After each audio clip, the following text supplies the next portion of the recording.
Damascus, there was a sheikh known as Sheikh Misk. There was a sheikh known as Sheikh Misk. And I want everyone to listen to this story with the ears of their hearts.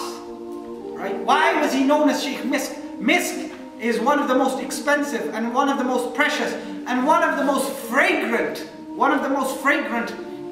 scents that you would ever come in contact with. Misk.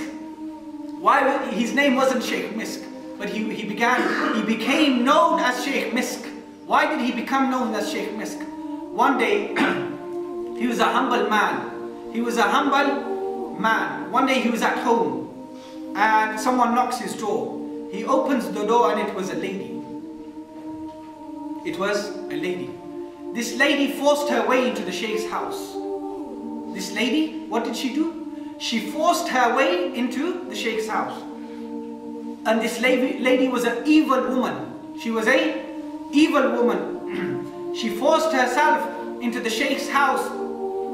And she said to the Sheikh, she locked the door, right? She was a tough woman and she was an evil woman. And she said to the Sheikh, either you commit haram with me or I will leave this house and mention to the people of the streets that look at what the Sheikh was doing with me. So either way she wanted to corrupt the reputation of the Sheikh.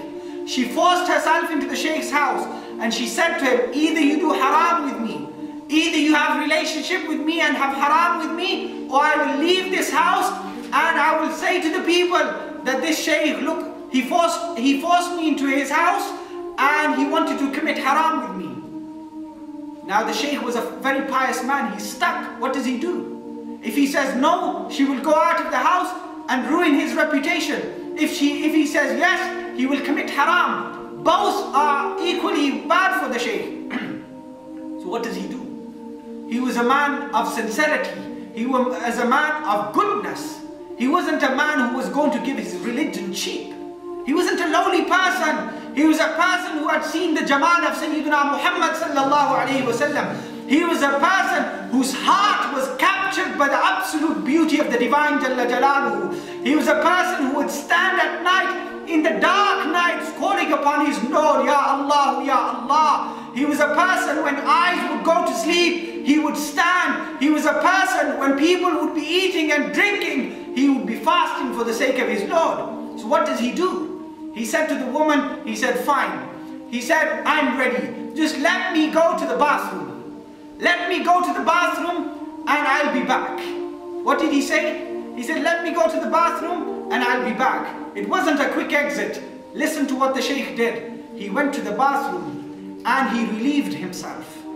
He relieved himself. And what came out of his body, he placed it on his hand and he covered his face with it. He covered his face with what had come out of his own body. And he came into the room and the woman became furious and she ran out of the house. Because now she saw a man whose face was covered with that which had come out of his body. Then he went and he washed his face, and his face till the end of his life smelled like musk.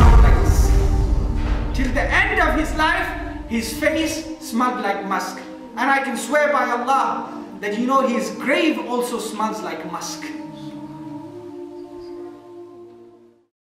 والذين آمنوا وعملوا الصالحات أولئك